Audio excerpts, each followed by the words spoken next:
They're from the Adult Justice Care team at MCM, Multicultural Center Marin. Do you guys want to introduce yourselves? Hi, my name is Librado. I'm the Adult Justice Program Manager. My name is Kathleen. I'm a Justice Care Coordinator. All right. Thank you guys so much for taking the time to be here. We're excited to talk more about how we can support the homeless community in Marin. And before that, I would want to start with an icebreaker question. So just to alleviate any stressful emotions. So what is your favorite to go to for breakfast? Like favorite restaurant? No, like... Or like favorite food to eat for breakfast? Favorite food to eat for breakfast. Oh. This can be like things that you cook normally in the morning. So what I usually do, because my daughter, I get her ready for school. So when we get up, I'll cook her like the breakfast. It's a corn dog, but with sausage and pancake around it instead of the actual corn dog. So I like making super those. good. Yeah. All right. Oh my god, that sounds really good. I'm really big on eggs Benedicts, so I can't cook very well at all. It's not like I make those from home. But I typically try to find a spot on the weekends to go out, have some brunch with my friends, and get one of those. What is eggs Benedict? You don't know what eggs Benedict? No, what is that? They're like served on English muffins, right? Mm-hmm. Usually it's like English muffin, ham, a poached egg, and then they put this thing called hollandaise sauce on top. So good. Which is, I'm pretty sure it's just more egg and butter, and I'm not I think it has sure. mustard too. I'm not sure. I don't know what the exact ingredients. But they put that on top. You don't it's like it? Really good. It's too much food sometimes. For me, that's a great choice, eggs Benedict. That's my dad's favorite, actually. But for me, I'm a scrambled eggs guy. I mean, it's just so easy to make. You just put in like some bacon, some sausage, some jack cheese, scramble that all together with some avocado. Oof, you're set. You're set. That's that for me. Wow. It's awesome. So, yeah. For me, it would be avocado toast with a fried pan egg. And then pepper. Deep fried egg, right? Or is that what you call it? Fried egg? Sunny side. Sunny side? Well, I only know in Spanish it's like estrellados, but those with pepper and it tastes really good, especially since I'm vegetarian, so I don't put ham or anything like that. So it's really good. But moving on, we just want to talk in the first half about issues about homeless people that we face here in Marin. So I guess I can start with Librado. What is your role as the Adult Justice Program Manager? So my role basically through MCM is to work with the homeless population, and we also team up with other organizations. Like before, our contract was through BHRS, and now it's through AB 109, which is probation, the sheriff's department, stuff like that. So cool. And Kathleen, what is your role as the Justice Care Coordinator? Yeah, so I primarily work at the Marin County Jail. I work with individuals who are in custody who are going to be released soon. And my job is to go meet with them, see if there's any resources they need to be connected to, any services that we can provide to hopefully help them have a better start when they are released, and hopefully break any kind of cycle that they might be in. So traditionally, kind of anything that falls in line with that. It can be anything from helping to try to find housing, clothing, programs, etc. Nice. And how did, I guess, Librado, you can start. How did you guys ended up in your positions? Like, what led you guys? Well, I'm gonna break out with my story personally right now. I used to be homeless. I used to be drug addict, gang members, in and out of jails. And then at some point, I got sick and tired of being sick and tired. Well, let's go back a little bit more. Back when I was 3 years old, I was hanging out with gang members. I started doing drugs. Well, started smoking cigarettes, started drinking. By the age of 6, I was drinking already, you know. So yeah, living in LA, I mean, that's basically that's all there was to do, you know, is get in trouble, you know, live that troubled life. So now that I've gone through what I've gone through, I went into a program, and from there I realized I wanted to help people people that were in my situation, people that were, going through what I went through. Mm-hmm. So I decided that would be the career that I wanted to get to. So I started working with St. Vincent's as a guest service manager, working with everybody I used to get high with, used to get in trouble with, and they saw the change in me. So they pushed me to be in this work more, So that's where I decided working with people is where I wanted to do. And that's the only thing I want to do. So that's beautiful. I mean, thank you again for sharing that story. Again, I think it just goes to show anyone can change. Yeah, anyone definitely. is possible to change, and you're helping in doing that. Yeah. So that's so cool. Thank you for sharing. And how did that lead to? Because from what I remember, actually, Kathleen, I'll just let you explain how you got into this. Yeah, so I was born and raised in Marin County. Was always really interested in helping, especially with homelessness. I think a lot of areas in Marin County lack a little bit of compassion for the homeless population. And went to school down in LA and ended up getting my master's degree in criminal justice and moved back to Marin County during the pandemic and could not find a job to save my life. I think a lot of people during that time have similar stories, but I happened to take part in a program to kind of do something in my free time while I was still looking. And I got put into a breakout room with a stranger named Librado. And one day we were talking, I think we'd finished up our work a little early, and so we were just kind of chatting. And he was asking me how I was doing, and I was telling him I was having trouble finding a job. And he's like, I have a job. And about a week or two later, I was signing the papers. And so it was very serendipitous. And I got really lucky, but I'm really lucky with the position I'm in right now. I knew I wanted to get into the criminal justice system, but I didn't necessarily want to be in law enforcement, just personally. And so I feel really lucky that this is a position where, my sole job is to help kind of just purely support people during their release process. Mm-hmm. Yeah, that's really interesting how you guys connected. It's really fun. I've heard this story before, but it's very cool to hear again just how things happen for a reason. And I think it's really nice how we see your change to Librado, and it's really nice to hear your story as well. I know it's very hard to share it out, especially to other people, but props to you. Yeah. So I know working in this field may not be easy at some times. So I guess we can start with you. What events have you encountered in your job that seemed very hard, but you made it through? Yeah, without getting into anything super specific, it really depends on the client. I mean, there are so many clients that have so many backstories and experiences and their own traumas and cultures that you have to take into consideration, when you're working with them. There's been a few different times, I think it depends on, I like to kind of mentally triage people. So for me, the first concern I have is your physical health. And, that includes your mental health and also, do you have enough food, water, and shelter? Before we can even start working on anything else. And so we have had certain instances where there have been people who have had medical conditions that we have to work with, concurrently with whatever they have going on. So, if you or I have a medical condition, we can usually get medication for that. We have access to a doctor or a hospital. A lot of people who are currently unhoused don't have access to those things, which is just another barrier for them to receive care and to hopefully get off of the streets. So I would say that's kind of our more hard cases are definitely the ones that involve the medical. Multiple layers. Yeah, medical. Absolutely. And what about you, Librado?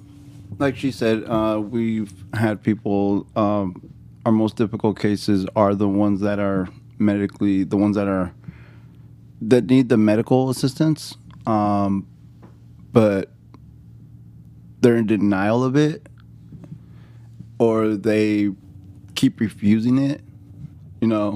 Those are our hardest cases because we got to keep going back to them, go back to them, till they finally say, okay, we'll do it, So That's great. Yeah. Well, thank you both for sharing that.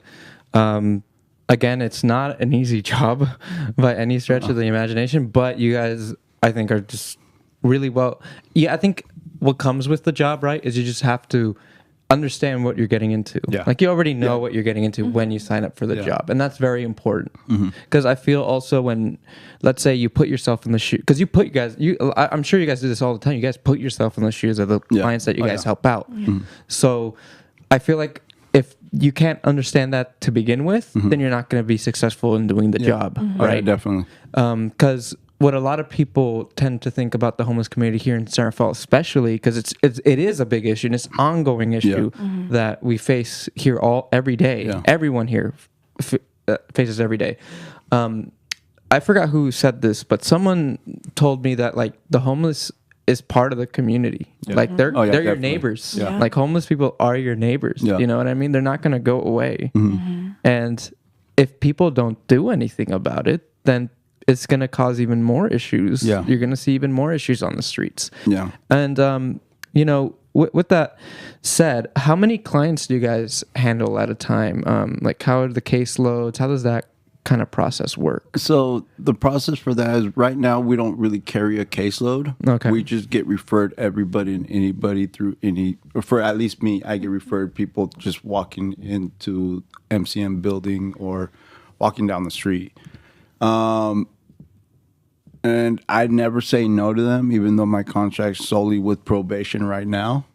We try not to say no to anybody. You know, that's our one rule.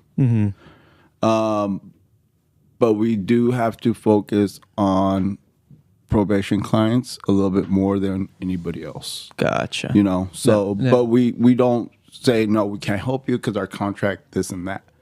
But we do, what we do is we'll assess them right then and there, like a visual assessment, and we will assign them basically homework of what to do.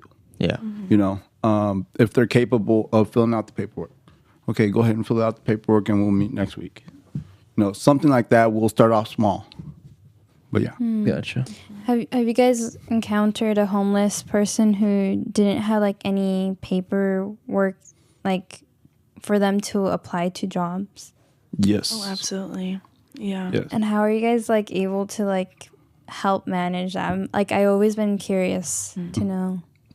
Well, we look for, there's a case manager that works with downtown street teams that works solely with people that are undocumented and finding them jobs and stuff like that. So, or we'll we'll find contractors. You know, sometimes contractors will just hire them like that. You know, so there are ways, and there's always a solution. So, Great. I like that. There's always a solution to anything. Right. For real. But another question that I had was, what causes so many homeless people to get incarcerated? And I know this can be a very broad subject. Yeah, I think, again, it depends on the person. But I think what we see a lot of is usually it's part of a greater cycle. So, for example, and it's hard to tell kind of what comes first. So you may have people who have substance abuse issues, or you may have people who are struggling with their mental health, or have had a major trauma or, you know, crisis in their life that has impacted them financially. And you know, and then sometimes they feed each other, right? So, for example, someone who starts off not homeless and, you know, has some kind of mental health disorder that's, you know, gone untreated and they can't afford to get the help that they need, it can start to kind of accelerate, you know, from there and grow as an issue from there. So I think those are kind of the main issues that we see, unless Librado thinks I'm missing anything. But no, I think that's the main thing. Also, just, you know, being out in the elements, like especially during winter. You know, there's a lot of people that don't have housing. They don't know where to go. You know, they keep getting kicked out of, you know, overheads and stuff where it's, you know, where it's dry for them. So the only choice they feel like they have is cause trouble, go to jail, have a dry place to stay, free food, you know? So a lot of it during the winter, it's a lot of that.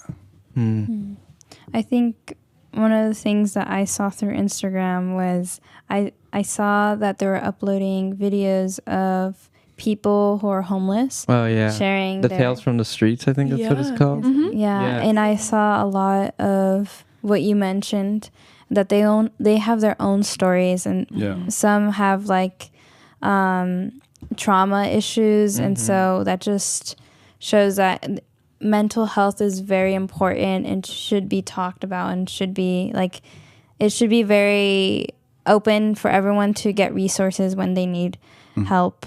Yeah, and for just to add to that, I think that bringing awareness to that, because one thing I've always done is I've always tried to put myself, I know I mentioned this before, but I do, like when I see a homeless person there, I just always think like, dang, like how did they get to that position? You know what I mean? Like why? And sometimes there's some really like kind homeless people. Oh yeah, right? Definitely. There's some really, really great kind people. They're just in a really just unfortunate situation that put them there. Sometimes homelessness can also come from losing your job. Yeah. Like there's a lot of people who have degrees who I've heard over in Oakland, and there's probably some over here too, but I've seen like, again, stories of people who were like at these great organizations, but the organizations, went bankrupt and they lost everything. Yeah. And that's so scary to like think about too, because like it could literally happen to you, it could happen to me, it could happen to anyone. Yeah, there's a saying, I think most Americans are one emergency away from being homeless. One major emergency. So That's like it can be scary to think about that too, like but like I guess that also helps us be empathetic to those who are going through a rough time. For sure. And I think one of the things that I've heard before in my APUSH class when I was in high school, we would go over about homeless people, and one thing that stood out to me that my teacher said was that some homeless people, like they made it into a question whether if it was fair for homeless people to or like he said that if it was like best for homeless people to go to jail just so that they can have a place to sleep. And so I think you mentioned that it's kind of common. But is it like the majority in winter, or is it also in summer as well? I think mostly in winter, just because it's raining and they're wet. I know when I was out there during the winter, it was rough. It was. There was a point in time where I was like, dude, I'm just gonna go to jail. It wasn't fun. The tent was getting filled up with mud and water. It was just a lot. Especially during the storms. Now, it gets really hard. So I in that position, I would rather be in jail. And in jail they provide food too. Yeah, they provide everything that they need, but I think a lot of it's based on survival. Librado's right as far as one thing people don't consider is, for us, we have one rainy day, your clothes get a little wet, you go home, you change into dry clothes. People who are unhoused don't have the same ability to do that. If they get wet like one day, they could be soaking wet for a week, and that could get them sick. You think about how it affects your health, your hygiene, everything. And so it really is, I think, a matter, in some cases of just survival. People are going to do what they have to do in order to survive and get food, shelter, and water. So unfortunately, I think there probably is, again, it depends on what your client population is. And for us, it's always changing. But I do think you definitely see probably an uptick, especially when we have those big storms.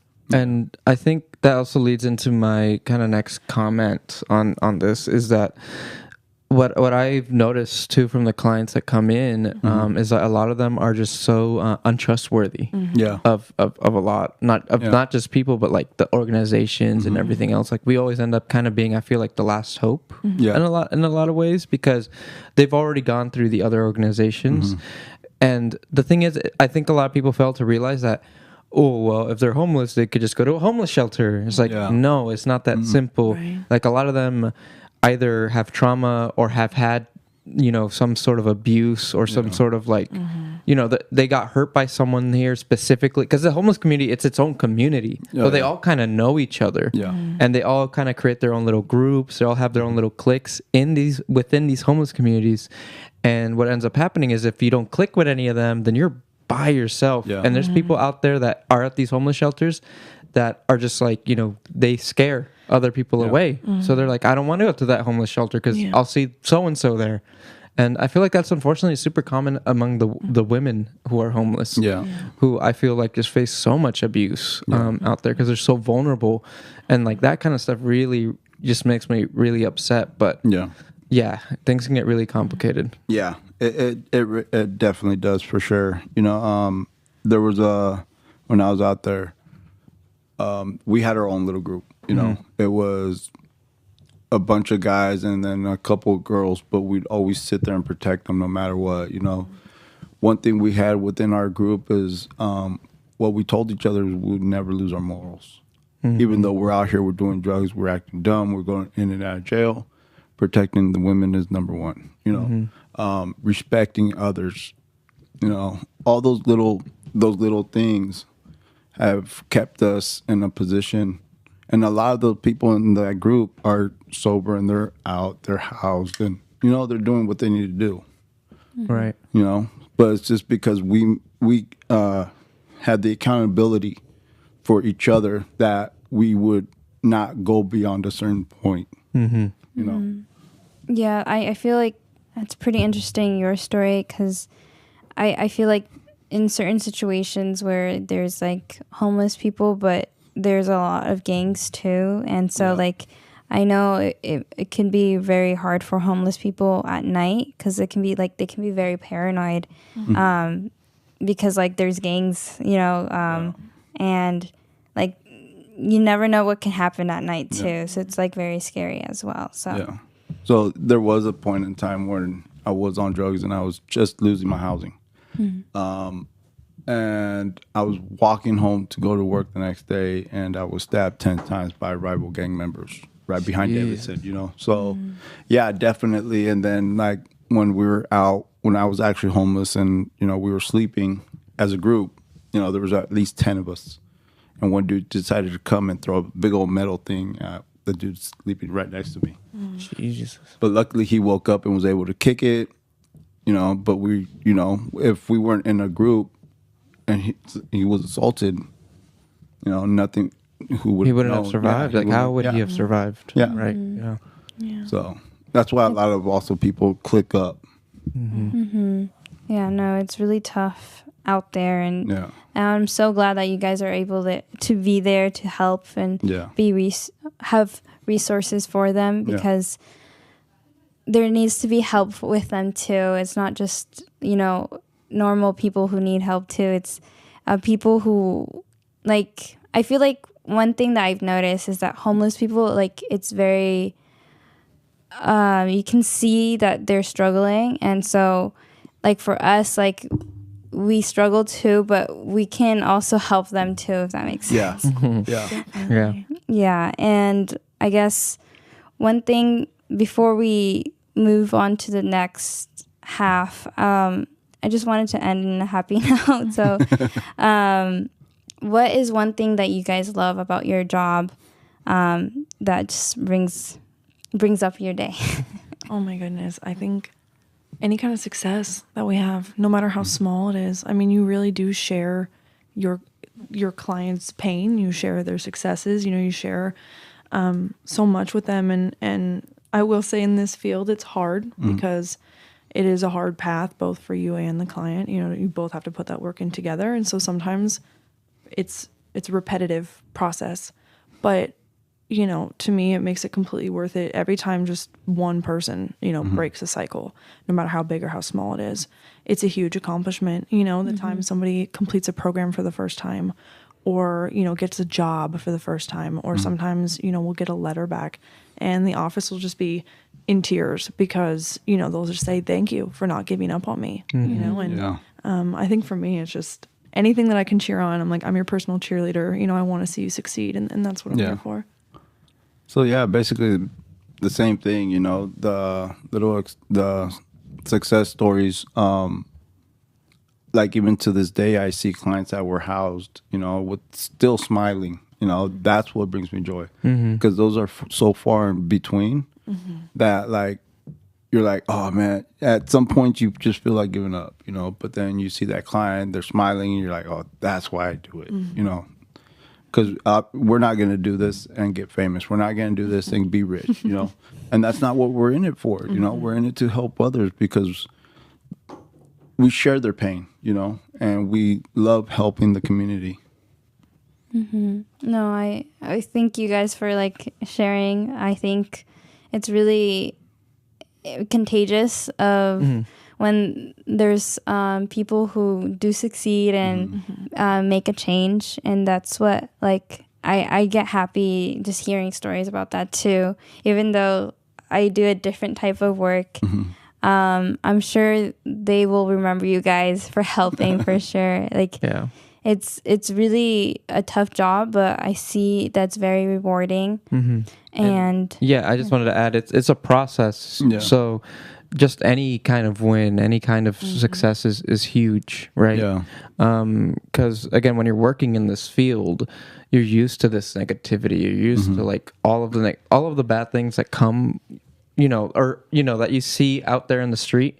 But when you are able to just do one thing to make, you know, a client's day or to really see them succeed, or like you said, like seeing clients that you worked with before and seeing them actually like housed, they're like, you know, they're back doing great. Like it's just that type of success is just awesome. Like that's really what keeps you guys, I'm assuming, motivated, right? And doing the work that you guys do. And again, it motivates me to just be good to people. You know, at the end of the day, that's all there is to it. Just be good to people. Because unfortunately, like we've been saying, there's a lot of people that take advantage of others or that just are just generally have no morals, right? It's all about keeping your morals straight, being, you know, keeping your loved ones close and knowing that you're able to help out people if you try, if you put in the time and the work. So, this all reminds me of my first grade. My teacher would show us a story of like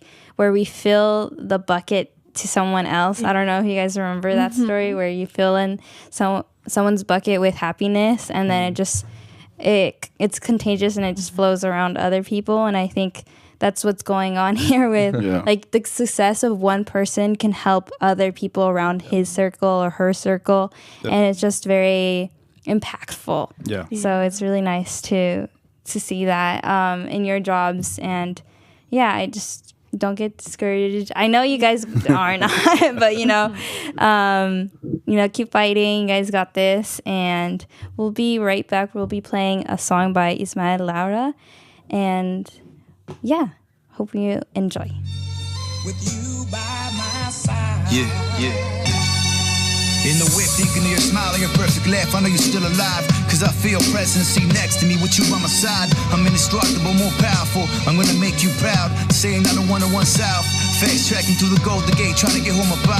I know everything's gonna be alright. Cause last week I seen you in my dream, and you said it's ain't bye. You said don't shed no more tears. I just want you to know these sparkling tears contain core memories and spark the projection from the fondest memories of my life. Each tear's a flashback. Each tear runs down my face like a half bag. I celebrate them. This path I was meant for.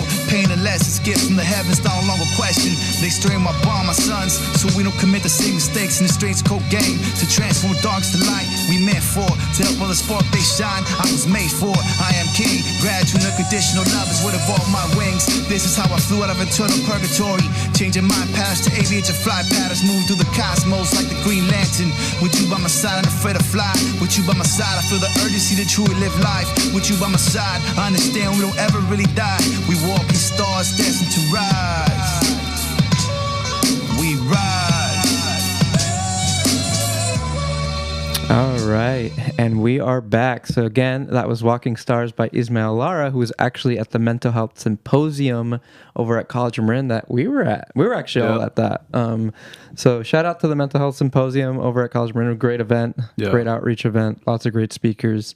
And speaking of events, though, we have the Seeds of Hope lunch celebration coming up actually next Monday.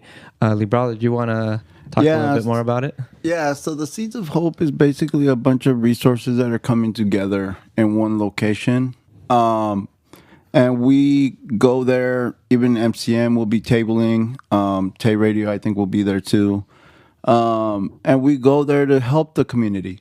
That's another way we help the community is through events like this, like the Seeds of Hope, the College of Marin stuff. We learn and we go to these events. Those are our outreaches, we'll see a lot of the clients or homeless population showing up. They have clothing, haircuts, massages. They'll have food. It's a great place to get a lot of resources and the help that we need or anybody needs. And it'll be at the Satterfeld Community Center. So it's that community center that's near Safeway. Street, yeah. And the Albert Park. Yeah, Albert Park. Because it's a good location too, because there's a lot of homeless people that hang out around Albert Park. Yeah. Because I remember when I was a kid, I used to go there a couple times, and there was always like homeless people around, and that has caused a lot of people to complain about that park. They're still complaining. Yeah, and it's just again part of the issue that you guys are trying to fix. Yeah, and again continue to do the work. So yeah, thank you for adding to that. Also want to mention that open mic night is every last Friday of the month. I know that we canceled the one from last month, but don't worry, that was just a one-time thing. We're still back at open mic night, still happening. So next one will actually be next Friday. Look at that, August 25th. So hope to see you guys there. Starts at 6. There'll be free pizza, free drinks, and it'll just be a great time. So come on out to open mic night, and that's here at the Multicultural Center Marin. So yeah, but moving on, I wanted to kind of get more into, so I know we talked about mental health, we talked about the struggles that the homeless community goes through, and I wanted to start off with because what's very common with when people associate homeless people, they associate them with drugs. Yeah. Mm-hmm. Right. And that's just unfortunately like a big part of it, because it's just everywhere, right? Yeah. Drugs are everywhere, especially when and drug dealers, they find the most vulnerable people, one of the most vulnerable people, homeless people. So that brings up my question of, what is the number one most used drug here in Marin County among the homeless community? I believe it's fentanyl. Fentanyl is taking over basically the drug everything right now. It's laced with in everything, even marijuana. Mm-hmm. I think somebody was just telling me there was a kid that overdosed. Really? Jeez. It was laced in some weed or something like that, and they overdosed. And there's that popular video where the cop barely just touched it and he overdosed. Yeah. So it's a powerful, drug that is claiming a lot of lives right now. Mm-hmm.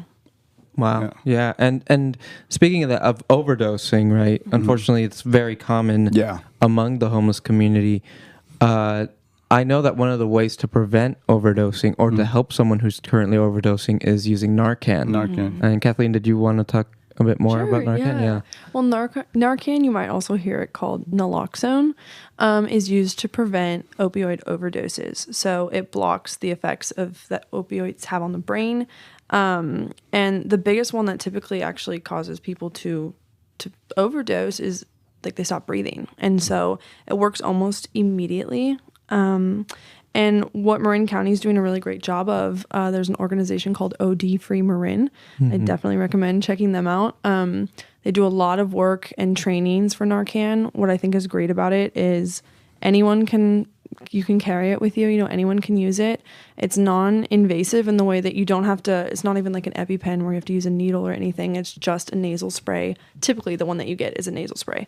And you can't, if someone, let's say you think they're overdosing and let's say they are passed out from alcohol or something else, if you give them this spray, it won't harm them. It can only help them if they are actually overdosing. So I definitely recommend people carry it with them if they can. I think the more hands that we get it into in the county, the better off we'll be. I had someone from OD Free Marin say out of all the Bay Area counties, Marin County is actually the third highest in fentanyl overdoses and out of the other counties, and same thing with other drug usage. So I definitely recommend, they have a list on their website of where you can get free Narcan, and they also hold free Narcan trainings. So I definitely recommend picking that up if it's possible, because you can definitely save a life just by using it. And I believe we also have some here at MCM as well. So we also have Narcan here. We have a lot, actually, I think, right here at MCM. I think OD for Miranda is doing a good job, too, of giving out the word of that there's like Narcan training, because I didn't know about anything about Narcan until like a year ago, when they were doing Narcan training at the Marine Teen Girl Conference. Yeah, I was like, it was something new for me, but I think it's really sad that it's just the overdose rate is like increasing. So it's very important to like, you know, be aware of what we can do to help others, especially if it's like an important and immediate action that can be done to prevent overdose. Yeah, one thing I just want to add, just for safety, little disclaimer, you know, Narcan works for opioid overdoses, so not necessarily for every single type of overdose. So just in case anybody, you know, knows someone, or just so you know, it's opioids is the main thing. Thank you. Opioids, that's Yeah, and so I think one thing that I've noticed with the just drugs companies, like they advertise, like even the Jewel pods, they advertise that it's just a happy time and everything is so fun. And they make it so colorful, so kids are like, they want it because it looks like, because that's how they market it. They're marketing towards kids and teenagers. Oh yeah, definitely. And that's really sad, because like that can lead them to having impact their mental health, and you know, the cycle that you mentioned of being homeless. And so I was just wondering, is there any programs or places homeless can visit to detox any unhealthy substances?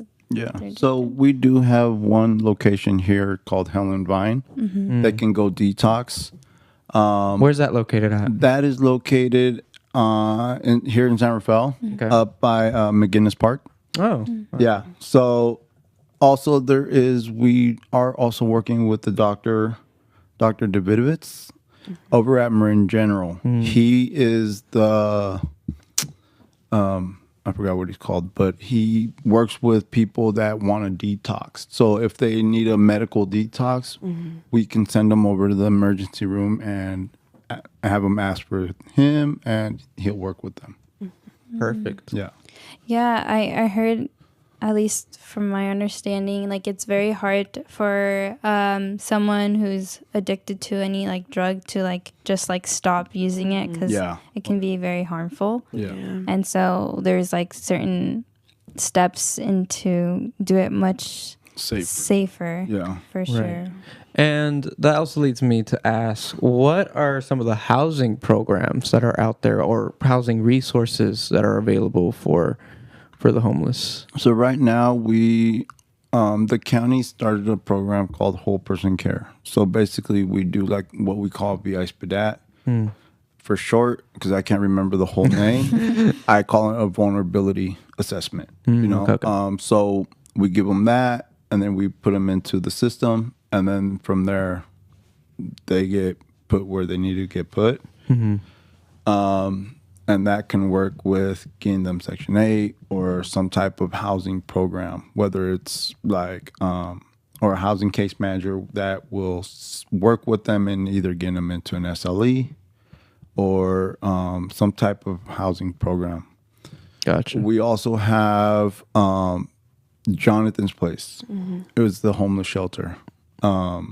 We do referrals constantly there, Mondays and Tuesdays, for clients that are just getting out of jail and stuff like that. So, and Kathleen, you drive a lot of the clients over to these places? Yeah, if needed, we'll drive them. If they don't have any access to it, we will. And so typically Librado, our other coworker Adrian, myself, will take them either to a program or to housing, depending on what they need. Yeah. And how are those homeless shelters kind of set up? Or this one's brand new. This one's brand new. Like I think it just opened up this year or the mid last year or something like that. But it's super brand new. They got the homeless shelter at the bottom. and housing up on top of that. So it's like 3 or 4 floors of housing and like 1 or 2 floors of homeless shelter. Yeah. Yeah. We got a tour of it earlier this year, and it was, I mean, It was really it's nice. brand new, Yeah. everything. They got kitchens on every floor, shared kitchens. It's pretty nice. Wow. Great. And is it needed for them to have a referral to be going to these homeless shelters? So clients can actually self-refer to Jonathan's Place. Again, the referrals are open Mondays and Tuesdays at 10 a.m. I highly recommend if you or yourself or you know someone who needs housing to call right at 10 a.m. on Mondays, because like Librado was saying, we and it's not just us. So many organizations that work with people who are currently unhoused, we're all sending referrals at the same time. Yeah. So it really is, and only so many spaces open up every week, right? So people can self-refer if they need to, and then also if they are, working with an agency or an organization, they can also ask that a referral be sent in on their behalf. Yeah. Gotcha. And have you seen instances where like there's no more space in the Yes. housing shelter? To Constantly, be honest, most constantly. weeks. Yeah. Dang, that's really unfortunate. I would say we consider ourselves lucky if we get one client in a week. Like that's a good week for us if we're able to get someone in, because there are just so many people who need housing and so few spaces available in Marin County. Yeah, especially with how high rent is over here. Oh yeah. Oh, yeah. Absolutely. It's Yeah. There needs to be something done with that. basically impossible for a lot of these people to even get. Even the low income housing is going up. expensive. Yeah. It's just like that's just a whole other issue. Yeah. Yeah. And also why I think we just see so much homeless people out here in Sarafel and Marin. Yeah. And to be honest with you, a lot of these homeless probably lose they end up homeless because they can't afford to pay their rent. Right. And then it goes back into, I need to survive. There comes the drugs and everything else. So they don't start off as being drug addicts or anything like that, but they end up being drug addicts just for survival mode. Yeah, I'd say a really big misconception is that, people turn to drugs first and then lose everything. And I would say actually when you talk to a lot, and obviously I can't speak for everyone, but when you talk to a lot of these, like at least my clients, a vast majority of them turn to drugs or alcohol or any kind of substance when they're on the street, as a way to kind of cope with living on the street. Like you said, there's so much trauma that comes along with that, and it's a good way to kind of to numb it. Yeah. Yeah, and it just relates to like mental health and how it's like they need assistance when they do have mental health, struggling with mental health, sorry. And I was wondering also like what programs can assist homeless people who are going through mental health or like episodes that they need help with. So right now we got lucky. There's a new program that just came into town. It's called the Safe Team. Oh, yeah. So basically when and we've called them here several times too, I have the experience. Yeah. So we will call the either 911 or the non-emergency and have them dispatch them out here. They will, assess them and take them where it needed to be. If they don't take them wherever they need to be, and basically either me or my coworker Adrian are around, and they need to go to like the hospital, and for some reason one of the emergency responders didn't take them, we will take them. Yeah, and what I wanted to also add is the safe team. So like you said, like if you call 911, it's an option you have available now. Yeah. Like you don't have to completely call the police. 'Cause Right. I feel like that comes with de-escalation, right? Of someone having a mental breakdown or someone, which again I was gonna ask here, but just to add to that question, when de-escalating someone, I think the number one thing is to not like make it worse, right? or like add anything or ask for any help, because I think before the safe team, like the only real choice was the cops. And like that's the one thing, and that's a whole other issue, right? Is the relationship that cops have with the homeless community. Absolutely. There's a lot of cops that are unfortunately very, very abusive of the community and don't fully understand exactly what's going on. So when a lot of these homeless people that have been here for a while, they see either people they know, other homeless people get attacked, or just violence from the police. So their trust that, and that's where that kind of cycle of like untrustworthy, like not trusting anyone comes from, because it comes from the authority of the police and a lot of them. So the safe team is a great alternative to de-escalating a situation where a homeless person's having just an episode, because they don't come in like in a full cop suit or anything like that. No uniform, no police uniform, none of that. Because I feel like as soon as you bring that into the picture, they're gonna go even more berserk. You know what I mean? Like it's just, and you don't want that. No. And a safe team, from what I saw, from we've had a couple instances here of that happening. Is just what I see. And what I really respect about the safe team is that they're very calm. They come in, they don't look like cops at all. They just look like social workers, really. Because that's kind of what they are. And they are very soft-spoken. They're very understanding. I have a lot of respect for the people who can do that job, because it's a lot. It's a lot to take in. I feel like for their own mental health, because they're in it. They're in it at that moment, right? And it's just like, to navigate such a complicated and have to be very careful with what they say and how they handle that situation. It's definitely. I think you mentioned about like mental health and how that could affect you guys too. So how do you guys alleviate any stress or struggles that you guys have from your work? I think it is definitely a job where it's pretty hard to not take stuff home with you. I think it takes a special kind of person to be able to just leave it at work. And to be quite honest, I don't think many of us can. What I would say, obviously, there's certain things you can't go home and talk about it the same way, because then you don't want to violate HIPAA or anyone's rights or anything. And so the biggest... could you explain what HIPAA is? Yeah, HIPAA is just what protects you as a client. So for example, it'll protect like your, you may have heard of HIPAA as far as like a doctor's office, right? Like they can't discuss your personal medical anything information with anyone that's not you without your consent. And so HIPAA applies in a lot of other instances. And this is an example of one. So for example, you can't share like, oh, and Librado said this to me and they did this and like I sent him here. It's specific. So you can say, oh, there was a client of mine that was homeless, because there's no identifying information tied to that, but you don't want to share anything. And HIPAA also includes, like, if I said the guy sitting next to me in the Raiders hoodie, and like that's enough identifying information for you to know who I'm talking about.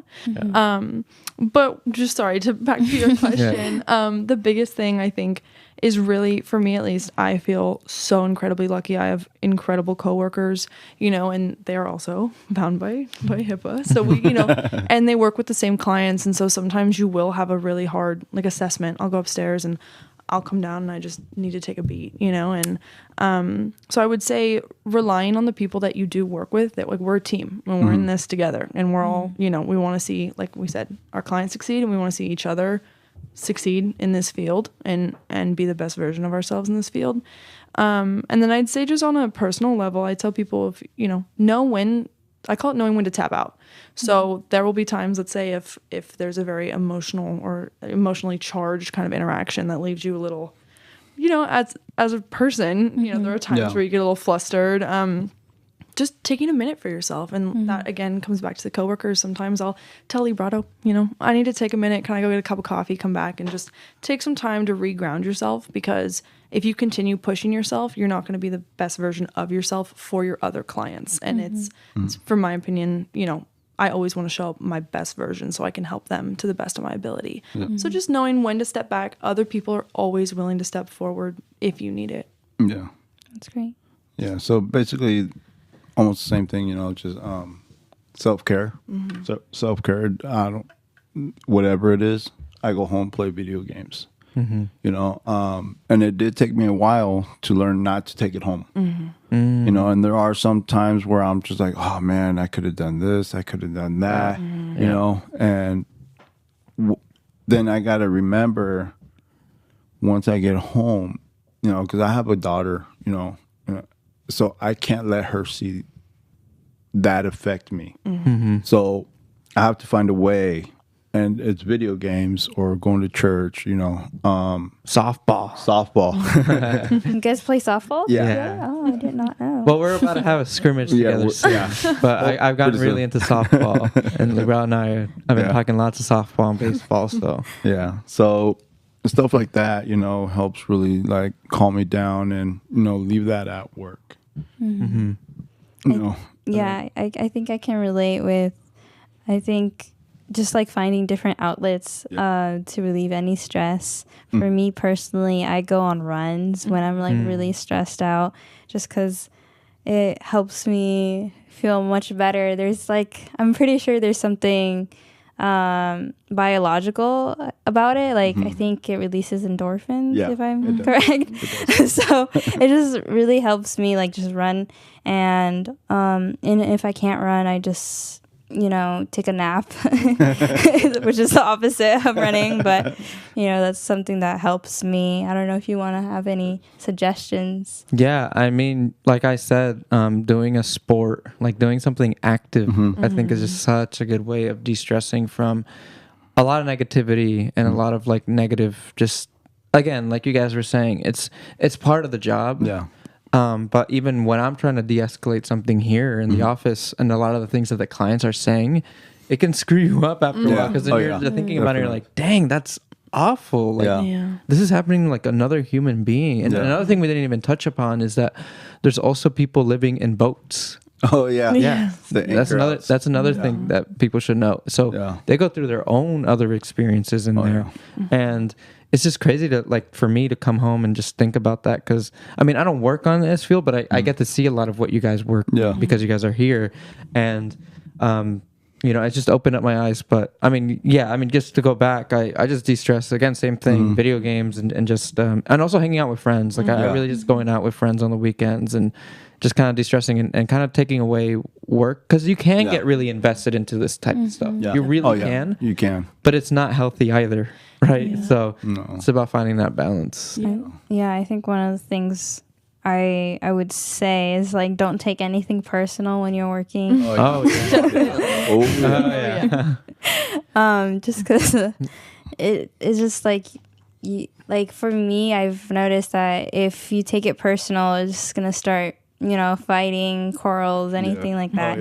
And it's the opposite of de-escalating for sure. One thing I would also say is just don't be afraid to get help yourself if you need it. There's a lot of secondary trauma that comes with this field. I mean, unfortunately, we have clients that pass away, and like, he's saying there's a lot of stuff that you hear that you think about later on, and that's awful. So one thing I would kind of also mention is there's this thing called the street chaplaincy in Marin County, and there's this wonderful chaplain, and she's no particular religion, but she her name's Charlotte. She's lovely, and she also hosts I think it's like a bi-weekly meeting just for service providers too. If you're a service provider and you need some help, like there is sometimes a stigma about reaching out because you should be used to this field, or, you've been doing this for years, or why would this person's case bother you more than others? And so I think just not being afraid to reach out when things are too much for yourself. No, thank you for mentioning that. And I did have another question, which is, what advice would you have? What advice would you give to any youth who would want to work in this field? How can they start being more involved? Do you want me to start with that? Yeah. Okay. I'd say the first thing is identify why you're passionate about this field. I think there's a lot of different reasons people want to get into it. Like earlier when Librado was saying, he had personal experience in that system and wanted to not only, I think it's very honorable, not only broke himself out of that system, but wanted to help other people. That takes a lot to not only lift yourself out, but then do the same for others. So definitely identify what your why is, I think, because that will help you determine kind of, there's a lot of subfields within this greater field that you could go. And I would also say just be really patient. Like you were saying, myself, I started relatively recently in this field. I haven't been doing this for years, and there's so much that you learn just through trial and error. I mean, it really is like there's even now, there's nothing that you cannot predict what your day looks like at all. No. You cannot expect anything. And to just be okay with that. I think a big thing is just identify if you're someone that can kind of roll with the punches and be adaptive if you need to.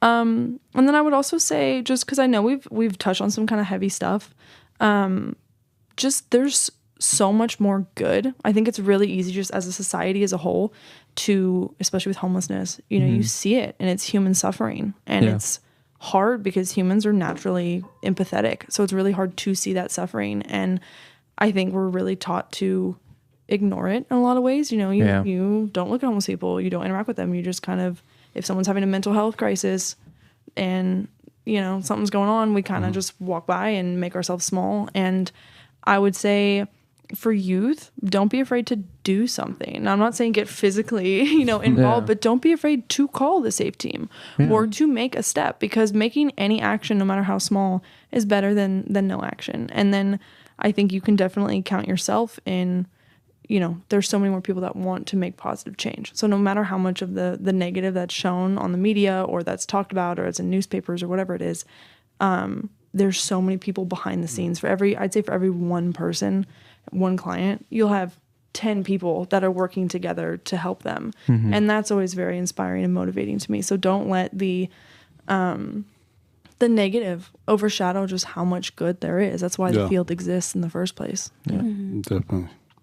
So basically what she says, I mean, I think she said it all. Yeah, I would say thank you for adding that, because I think for youth, they kind of get stuck on like what they can do.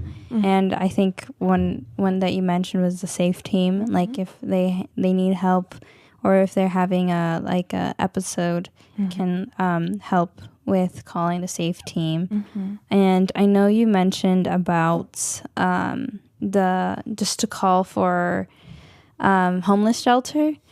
Do you mind repeating again what's the name of it? Yeah, it's called Jonathan's Place, and their intake is on Mondays and Tuesdays, and it's a range. I think it goes from 10 to 1. 10 to 4. Oh, 10 to 4. Thank you. Okay. But call at 10. That was my thing. I tell people whenever I hand out the information to clients, I only highlight the 10 o'clock. So I'm like, that's when you need to call. By 10:30, they're probably already full. Yeah. That's how fast it goes. Wow. Yeah. Okay. Yeah. So. And I just wanted to add to that you could also, youth can do as well. Like over the holidays, I know there's a lot of homeless people out during that time. And what I think Kim did this actually last year, was she gathered like a lot of hygiene supplies. Yeah. And just handed it out to the homeless they love that. Yeah. They do. Yeah. They do love that. So doing simple things like that, I think, can go a long way. Yeah, definitely. What homeless people are always going to need is resources like that, you know? I'd say if you can, give resources like you're saying, either fundraise them or hold a drive. I think if you can't, not everyone can give resources, right? I'd say volunteer your time. There's so many organizations that are involved in this work. And like you were saying earlier, I think if it's something you want to pursue as a career, it's also a great way to gain experience in the field. And, also there's simple things. Just giving someone a smile, just acknowledging them, just having a little more empathy the next time there is a situation that might, that involves either someone who's unhoused or someone who's going through a mental health crisis. Just, I think a little more empathy can always go a long way. And that's something that we can always give, no matter what our background or our situation is. So, yeah, I think there's also a program called Homeward Bound, I believe. It's part of Jonathan's Place. Oh, okay. Yeah, they run. Okay. It's a big, there's basically 2 homeless shelters in this place, but you can't get to the second one without going through Jonathan's Place. Yeah. That's why we only talk about Jonathan's Place, because you got to go through there to get to the other spot. Yeah, and I think they do offer volunteer for anyone who wants to volunteer and help. So if any youth is interested, I think you should check that out. But I think we should also mention that we would want to put these resources on our comments on our show. So keep a lookout. We're going to be posting that soon. And yeah, if you guys have any questions, you can always reach out to Kathleen and Librado with, I know your name. But yeah, I think it's on Multicultural Center Marin. You Yeah. guys can look it up. But we are at our end of the show. So thank you guys so much for being here. And thank you guys in the audience who has watched us. And we'll see you next week. All right. Take care, everyone. Bye.